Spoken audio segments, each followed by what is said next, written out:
कल अगली खबर जो है वो भी आपको बता दूं कि अब तक पाकिस्तान ने भारत के तकरीबन कोई 80 नहीं बल्कि 85 से ज़्यादा जो ड्रोन हैं वो भारत के गिराए हैं और तबाह किए हैं। और इसी तरीके से जो सूरत हाल है इस वक्त मेरे सामने मौजूद है जी।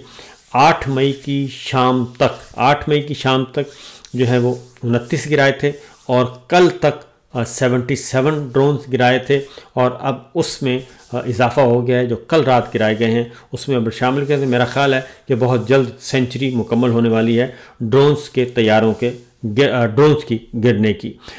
इसी तरीके से जी ये कल जब जी पाकिस्तान ने शदीद तरीन नुकसान पहुंचाया और उसमें तकरीबन 20 से ज़्यादा जो एयर बेसिस हैं उनको नुकसान पहुंचाया गया है।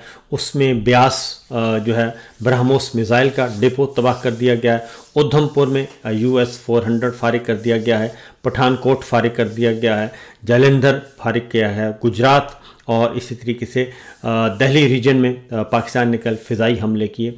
राजस्थान में मिलिट्री इंस्टॉलेशन हिट किया गया। श्रीनगर एयरबेस हिट किया गया। 20 से ज़्यादा फौजी उनके मारे गए और इसके अलावा भी बहुत ज़्यादा नुकसान हुआ। सिरसा का एयरफील्ड फारिग किया गया है और सिरसा के साथ भटिंडा का कर दिया गया है, उड़ी का कर दिया गया है। यानी जिसका भी नाम लेंगे वहाँ पे पाकिस्तान ने जो तबाही मचाई है भारत में उसके आसार नज़र आएंगे आपको। इसके अलावा जी अब आते हैं थोड़ा सा आगे बढ़ते हैं। कल जब ये तबाही फेर दी गई और सब कुछ कर दिया गया और हमारी सरकार जो है वो कहती थी कि सूरत हाल ऐसी है कि ऐसी लड़ाई में हम क्यों दाखिल हों। अमेरिका कहता था हम ऐसी लड़ाई में क्यों दाखिल हों कि जनाब ये सारी सिचुएशन हो। लेकिन उसके बाद फिर ये हुआ कि अमेरिकी वज़ीर ख़ारजा का टेलीफोन आया और अमेरिकी वज़ीर ख़ारजा का फ़ोन आया जनाब। और उस अमेरिकी वज़ीर ख़ारजा के फ़ोन में आर्मी चीफ जनाब आसिम मुनीर साहब को आया और उसमें ये सारी बातें की गई और सब कुछ किया गया और उन्हें कहा गया कि जनाब मामलात जो हैं वो संभाले जाएं। अब उनको कहा गया कि सब्र व तहम्मुल का मुज़ाहरा करें और एक बार फिर अमेरिका ने कहा कि हम आपकी जो है वो सिक्योरिटी आपकी सालसी का काम कर सकते हैं। अमरीकी वज़ीर ख़ारजा ने ये कहा। अमरीकी वज़ीर ख़ारजा बहुत ज़्यादा मुतहर्रिक हैं जी इस मामले में। शहबाज शरीफ साहब से उनके राब्ते हैं और हमारे वज़ीर ख़ारजा से उनके राब्ते हैं। हमारे जो नेशनल सिक्योरिटी एडवाइज़र हैं DGISI उनके साथ राब्ते हैं।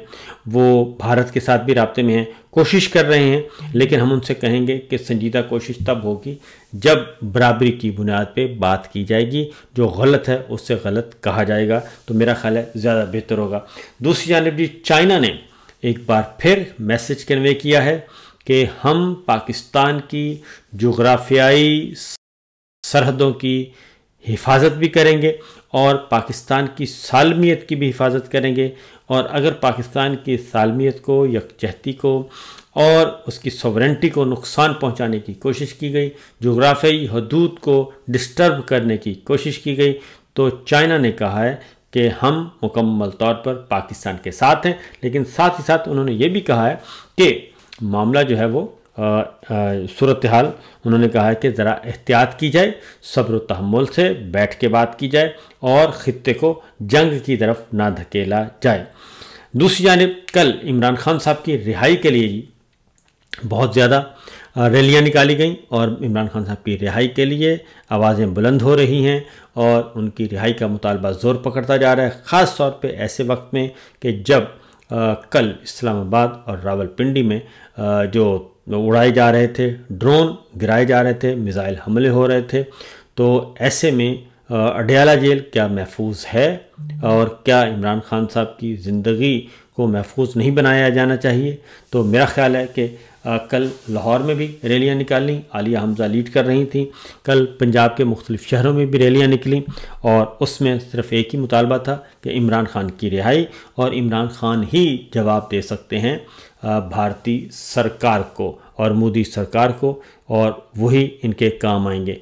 अब ज़रा जी आपको दिखाते हैं कुछ मनाजिर हैं जो कि नज़र आए हैं और उसमें मुबैना तौर पर यह कहा जा रहा है कि ये मनाजिर जो हैं ये हैं इस पायलट के पकड़ने के, जो खातून पायलट है उसके बारे में कहा जा रहा है। देखते हैं ज़रा क्या होता है जी।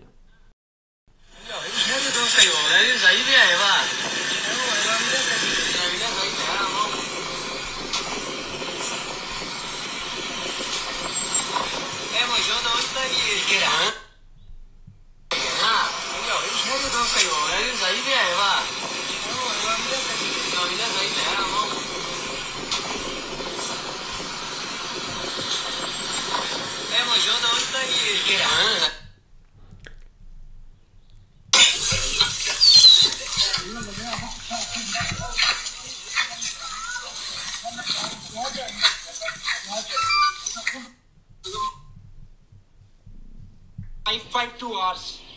Wait for our response.